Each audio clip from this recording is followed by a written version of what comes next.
नमस्ते दोस्तों, क्या आपको पता है भारत दुनिया का तीसरा सबसे बड़ा कोल प्रोड्यूसर है।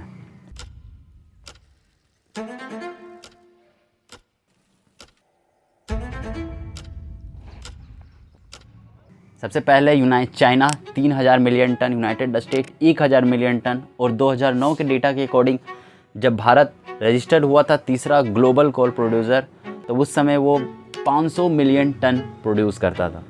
1956 में गवर्नमेंट के द्वारा बिठाई गई नेशनल कोल डेवलपमेंट कॉरपोरेशन और उसके बाद रेलवे ने अपनी पहली कोलवरी ओन करी थी। जो वो रेलवे दिख रही है, रेलवे ट्रैक ऊपर में मैं आपको दिखाऊं, ये रेलवे की ट्रैक खड़ी है, ट्रेन जिसमें कोयले जाती है। आज के डेट में इस कोल माइनिंग में 3,80,000 से भी ज़्यादा लोग एम्प्लॉयमेंट हैं। 500 से भी ज़्यादा माइनिंग लीगल माइनिंग चल रही है और इलीगल का अभी कोई काउंटिंग नहीं है। जब 1774 में एम समर और हटलिन East India Company Raniganj coalfield में अपनी प्लांट बिठाई थी, उसके 100 साल तक कुछ नहीं हुआ। फर्स्ट वर्ल्ड वॉर और स्टीम इंजन आने के बाद इंडिया में कोयल प्रोडक्शन हर साल तेज़ी से बढ़ने लगा। 1930 में 1 मिलियन टन थी, वहीं 1946 आते आते 30 मिलियन टन पर ईयर हो गया।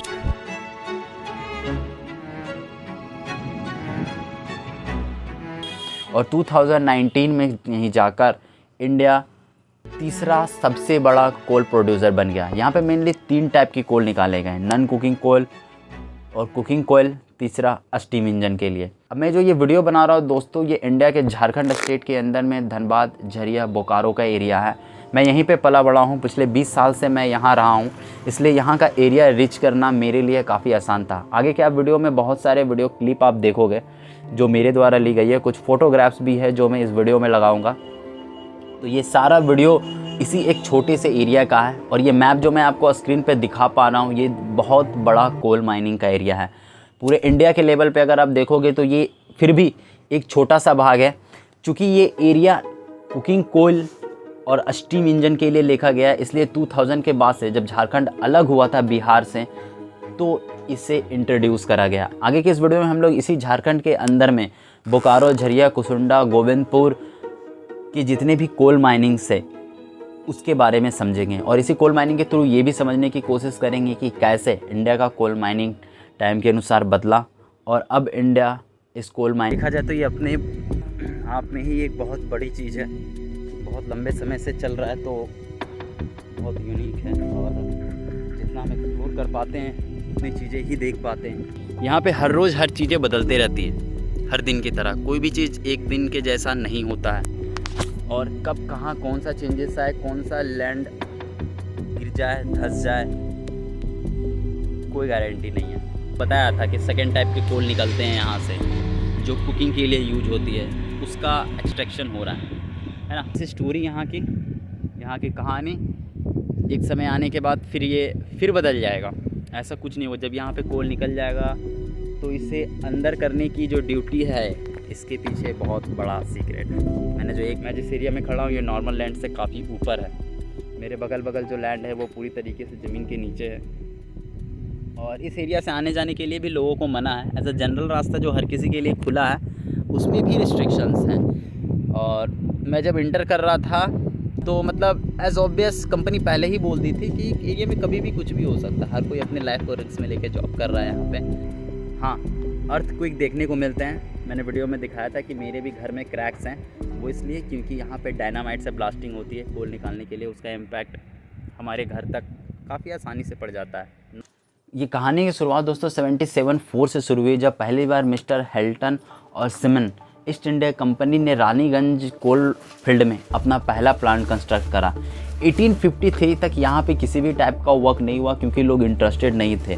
अराउंड 100 साल के बाद 1853 फर्स्ट वर्ल्ड वॉर और स्टीम इंजन इन्वेंशन हुआ, तब इंडिया में कोल माइनिंग शुरू हुई। 1856 के ठीक बाद 1900 से इंडिया हर साल मिलियन ऑफ टन्स में कोल प्रोड्यूस करना शुरू करा। 1900 में 6 मिलियन टन, 1914 में 18 मिलियन टन और 1930 आते आते इंडिया 1 मिलियन तक प्रोड्यूस करा, क्योंकि ग्लोबल इन्फ्लेशन के कारण कोल माइनिंग डाउन हो गई। लेकिन 1946 आते आते इंडिया अगेन एक साल में 30 मिलियन टन प्रोड्यूस करा और आज की डेट पे 2009 के टाइम पे जब इंडिया पहली बार ग्लोबल हाई कोल प्रोड्यूसर में कंसीडर करने लगा, तो उस समय इंडिया एक साल के अंदर में 500 मिलियन टन से भी ज़्यादा कोल प्रोड्यूस करा। ये वो उस समय का डेटा है जब इंडिया ग्लोबली रजिस्टर हो गया था। और firstly China 3000 million ton coal produce करता था, उसके बाद यूनाइटेड स्टेट 1000 मिलियन टन। 1956 में जाके कहीं गवर्नमेंट ने Indian coal corporation development own करी और उसके बाद रेलवे ने अपना पहला माइनिंग ओपन करा। पूरे इंडिया में 3,80,000 से भी ज़्यादा परमानेंट वर्कर और 500 से भी ज़्यादा लीगल माइन इंडिया में चलते हैं। साथ ही साथ और भी इलीगल माइंस और अनरजिस्टर्ड वर्कर भी हैं। पॉइंट पे अगर वापस आएँ तो 1956 में कंपनी रजिस्टर्ड करने के बाद 1971 तक कोल प्रोडक्शन एक्चुअली में स्लो थी क्योंकि इंडिया माइनिंग कर रहा था। 1971 में आकर गवर्नमेंट ने ओपन पिट माइनिंग इंट्रोड्यूस कर दी। ऑलमोस्ट कहा यह भी जा सकता है कि 1971 में बहुत ज़्यादा ओपन पिट माइनिंग होने लगी थी। ओपन पिट माइनिंग का मतलब ये था दोस्तों कि कोयले को ऊपर से ब्लास्टिंग कर कर निकाल दिया जाता था। ये जो वीडियो आप स्क्रीन पे देख रहे हो ये ओपन पिट माइनिंग की ही वीडियो है। ऑलमोस्ट 80% माइनिंग ओपन पिट होने लगी। इससे ये फ़ायदा हुआ कि कंपनीज जल्दी से जल्दी कोल निकालना शुरू कर दी थी। इनर पिट माइनिंग में जल्दी से कोल निकालना इम्पॉसिबल नहीं था, ज़्यादा वर्कर एफिशिएंट नहीं थे। इस चीज़ को स्पीड करने के लिए ओपन पिट माइनिंग शुरू हो गई। वैसे ग्लोबली जो इंडियन कॉरपोरेशन का कोल है अफ्रीका, ऑस्ट्रेलिया और इंडोनेशिया के कोल से भी ज़्यादा महंगा होता है। 2010 के अकॉर्डिंग तो इंडियन कॉरपोरेशन का प्राइस 55% से ज़्यादा बढ़ गया था। इंडिया का कोयला और भी तेज़ी से महंगाई से बिक रहा था। 1971 में ग्लोबल इन्फ्लेशन और ऑयल प्राइस राइज होने के कारण इंडिया में बहुत ज़्यादा कोयल को लेकर प्रेशराइज किया गया और यहाँ के जितने भी कंस्ट्रक्शन वर्कर थे, एम्प्लॉय थे, सब पे बहुत ज़्यादा प्रेशर क्रिएट किया गया। उसके साथ ही उसी टाइम पे जो ये एरिया था बिहार, उस समय बिहार और झारखंड मर्ज होकर सिर्फ एक स्टेट था बिहार, और ये बिहार माइनिंग की खोज करी गई। वैसे तो यहाँ पे कंपनीज बाद में आई, लेकिन उससे पहले जितने भी वर्कर्स थे वो छोटे छोटे जगहों पे माइनिंग करते थे। जैसे रानीगंज जो वेस्ट बंगाल का एरिया है वहाँ पे माइनिंग करी जाती थी। 1991 में जाके India foreign desk crisis face करा, जिसके कारण यहाँ के वर्कर में और भी ज़्यादा प्रेशर क्रिएट किया और ओपन पिट माइनिंग को काफ़ी तेज़ी से करी गई। अब समय आया 2000 का दोस्तों। बिहार के साउथर्न पार्ट से झारखंड अलग हुआ और यहाँ की उस समय पॉलिटिकल्स पार्टी थी JMM, झारखंड मुक्ति मोर्चा। यहाँ की एक पॉलिटिकल पार्टीज़ है जो उसकी इन्फ्लुएंस रहा था 1920 से ही, और उसके बाद झारखंड को बिहार से अलग कर दिया गया। उसके बाद धनबाद, झरिया, बोकारो, कतरास और भी ऐसे कई सारे आप मैप पे देखोगे तो ये एरिया झारखंड के अंदर में कोल माइनिंग का बन गया।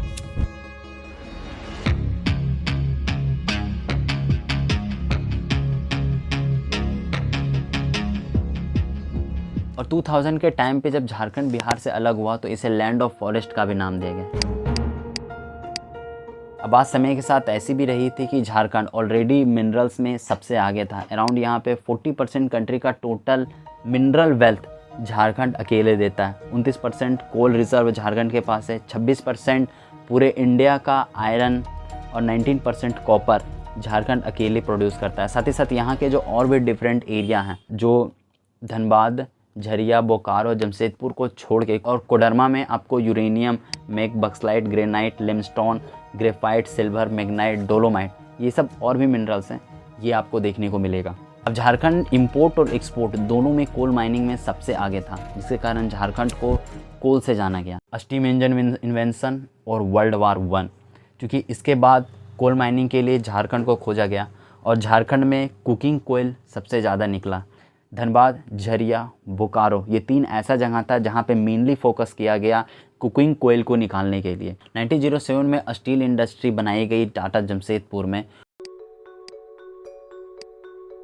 बोकारो थर्मल पावर प्लांट भी बनाया गया, जिसमें और इन सबको सबसे ज़्यादा हेल्प मिला यहाँ के कोल फील्ड से। यहाँ पे जब और डीप किया गया तो झरिया एक ऐसा जगह निकल के आया जहाँ पे सबसे ज़्यादा माइनिंग करी गई। यहाँ पे अंग्रेज़ों का इन्फ्लुएंस उस टाइम पे बहुत ज़्यादा था। अंग्रेज़ों की मोनोपोली को कम करने के लिए वहाँ के लोगों ने उनकी इन्फ्लुएंस कम करनी शुरू कर दी, और उसके बाद बोकारो और धनबाद 2 ऐसा जगह बच गया जहाँ पे माइनिंग सबसे ज़्यादा करनी बाकी थी। 2005 तक यहाँ पे सबसे ज़्यादा ओपन पिट कोल माइनिंग शुरू हो गई थी, लेकिन यहाँ पे 3 टाइप के कोल निकाले गए थे। एथेरेटिक कोयल, जो सबसे ज़्यादा हाई क्वालिटी कोयल होते हैं, जिसका 90 to 95% कार्बन कंटेंट होता है। मतलब एक ऐसा कोल जिसमें 100% जो नेचुरल रिसोर्सेस हैं उसे कंप्रेस करके बना है, जो काफ़ी पुराना भी है। और उसके बाद बिटुमोनियस कोयल, इसे हम दूसरा सबसे बेस्ट कोयल कह सकते हैं, और ये इलेक्ट्रिसिटी जनरेट करने के लिए यूज की जाती थी। स्पेशली ये सबसे ज़्यादा उड़ीसा, झारखंड और वेस्ट बंगाल के एरिया में मिलता है। ये जो एरिया के फुटेजेस आप देख रहे हो, ये सेकेंड बेस्ट क्वालिटी कोयल है। ये वही एरिया है जिस एरियाज़ को मैंने पिछले 20 साल से देखा है। और उसके बाद आता है लिग्नाइट कोयल। ये एक ऐसा कार्बन कंटेंट कोयल है जो एक्चुअली में जम्मू कश्मीर, राजस्थान माइंस में मिलता है। बेसिकली ये डिफरेंट टाइप का कोयल है। जब बेसिक झारखंड में इंडस्ट्रियलाइजेशन आया तो इसमें अथॉरिटीज़ आए, जैसे कि Aditya industrialisation authority, Ranchi industrialisation authority, Bokaro industrialisation authority, और उसके बाद था संत पलापुर इंडस्ट्रियलाइजेशन अथॉरिटी। ये जो अथॉरिटीज़ थी ये अलग अलग काम करनी शुरू करी। इस एरियाज़ में स्टील प्लांट इंट्रोड्यूस हुए, सीमेंट के प्लांट इंट्रोड्यूस हुए, थर्मल पावर प्लांट बन गए जिसमें इलेक्ट्रिसिटी जनरेट होने लगा। उसके बाद डीम कंस्ट्रक्शंस कंपनीज इंट्रोड्यूस हो गई। इन एरिया में कोयल को डिस्ट्रीब्यूट कर दिया गया और वहाँ पे कंपनीज़ ने अपना काम शुरू करा। मैंने जो आपको ये 3 टाइप का कोयल बताया, ये 1972 में, और गवर्नमेंट ने तो इन दोनों के लिए अलग अलग प्लांट खोल दिए थे। जो कुकिंग कोल माइनिंग करी गई 1971 से 1972 में, इनके लिए प्लांट खुला, और नन कुकिंग कोल माइनिंग के लिए 1973 में अलग से प्लांट खुले। 1973 में नेशनलाइजेशन एक्ट पास हुआ, जिसके बाद गवर्नमेंट के पास और अथॉरिटी आ गई। जितनी भी कुकिंग कोयल और नन कुकिंग कोयल थे उसे नेशनलाइज कर दिया गया, और भी जितनी भी स्टेट थे सब में ये कुकिंग कोयल डिस्ट्रीब्यूट होने शुरू हो गए। और उसके बाद गवर्नमेंट ने प्राइमरी लॉ भी बना दिया। अब जैसे जैसे यहाँ पे इंडस्ट्री बढ़ा, 1907 में यहाँ पे स्टील प्लांट आ गया, बोकारो स्टील प्लांट आ गया। जमशेदपुर में टाटा अपना पहला ट्रक ओपन करा 1945 में, और उसके बाद नेहरू इन ग्रेजुएट सिरडी फर्टिलाइजेशन प्लांट वो भी इंट्रोड्यूस हो गया यहाँ पे।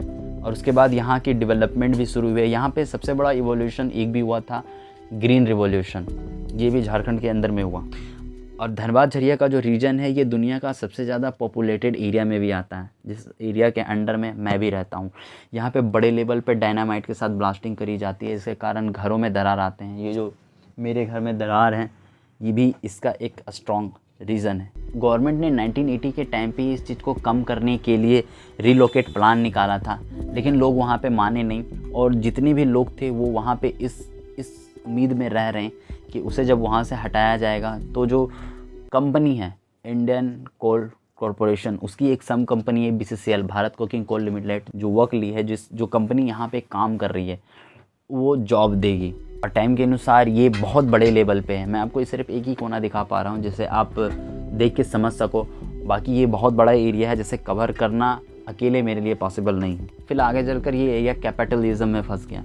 एक्चुअली में जो मिडिल वाले लोग थे, जो लोग लोकल्स थे, वो लोग वहीं रह गए, और ये माइनिंग का टेंडर बड़े सिटीज़ में बड़े बड़े लोगों के हाथ में चल गया। कंपनीज जब एजुकेटेड इंजीनियर्स हायर करी, प्रोफेसर्स हायर करी, तो ये माइनिंग्स के जितनी भी वर्क थे उन लोगों के अंदर में टेक ओवर हो गया, और ये मिडिल वाले जितने भी लोग थे ये लोग यहीं कहीं फंस गए। जैसे इस पॉइंट पे इसका बहुत बड़ा इम्पैक्ट माफिया के अंदर में भी आता है। ये 1800 से ही चल रहा था। धनबाद माफिया की जो बात है ये 1970 के बाद बहुत तेज़ी से बढ़ा चला, जब यहाँ के लोकल्स बहुत तेज़ी से यहाँ पे कंट्रीब्यूट करने शुरू कर दिए। क्योंकि वहाँ के लोकल्स के हाथ में कभी ये चीज़ आया ही नहीं, तो उन लोगों ने खुद से माइनिंग शुरू कर दी। झरिया के अंदर में काफ़ी ऐसे जगह हैं जहाँ पे लोग इलीगली खुद से माइनिंग करते हुए दिखेंगे, और सड़क पे आपको जो लोग हैं साइकिल से बाईसाइकिल से कोयला खुद से ले जाते हुए दिखेंगे। ऑब्वियसली ये परचेज़ नहीं किया हुआ होता, ये इलीगली लिया हुआ होता, और ये आपको इस जगह पे बड़ी कॉमनली देखने को मिलेंगे। 1960 और 1970s के बाद से ऐसा हो गया कि यहाँ पे फायरिंग्स भी हो गई। यहाँ पे ऐसे कई सारे लिस्ट ऑफ रिपोर्ट हैं जिसमें कई सारे लोग मारे गए।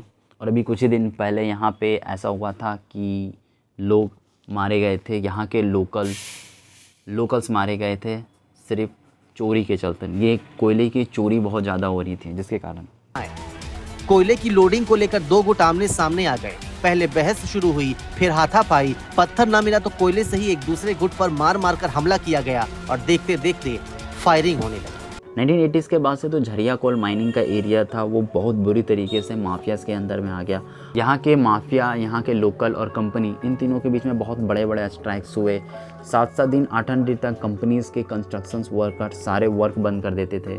कुछ ऐसे भी सिचुएशंस क्रिएट हुए थे जिसे यहाँ इंटरनेट पे बताना मुश्किल है। बहुत सारे फाइट, बहुत सारे फायरिंग्स और बहुत सारे क्राइम इसमें 1970s के बाद से अभी तक बड़ी कॉमनली देखने को मिलते जा रहा है। एक समय पे तो ये भी पता चला कि ये बिज़नेस इलीगली इंटरनेशनल लेवल तक भी पहुंच गया था। सिर्फ यहाँ नहीं, जब बिहार और झारखंड एक था, सिर्फ बिहार की सरकार थी, वहाँ पे और बड़े बड़े इलीगल्स कॉन्फ्लिक्ट निकल के आए थे बाहर, जिसे देखने के बाद ऐसा लग रहा था कि ये बिज़नेस बिल्कुल बड़े लेवल पे सेल करे जा रहे हैं, जिसमें काफ़ी हाई पावर्स के लोग एक्चुअली में ऐड थे। 1970s के बाद से जो BCCL कंपनी है, इंडियन कोल प्रोसेसिंग की सब कंपनी, वो इस एरिया को टेक ओवर कर रखी है और ये उस टाइम से परमानेंट वर्कर हायर कर रही है और साथ ही साथ जो पॉलिटिक्स पावर है उसके इन्फ्लुएंस से जो लोकल वर्कर्स हैं वहाँ पे काम कर रहे हैं। ऑब्वियसली यहाँ पे जितनी भी कंपनीज़ है, जितने भी ट्रक्स हैं, जितने भी व्हीकल्स ट्रांसपोर्ट करते हैं कोल को, इसमें जितने वर्कर्स हैं सारे के सारे प्राइवेट हैं। एक टाइम पे तो ऐसी स्थिति हुई थी कि वर्कर्स को एक दिन में 200 से 300 रुपये मिल रहे थे और दिन के 12-12 घंटे काम करने पड़ते थे। ये कंपनीज़ के जो प्राइवेट वर्कर्स हैं, बाहर से जो वर्क करते हैं, उनके साथ था। लेकिन ऐसा भी नहीं हुआ कि जो परमानेंट वर्कर्स थे उनके साथ उसे टाइम पे परमानेंट सैलरी मिली, ऐसा नहीं था।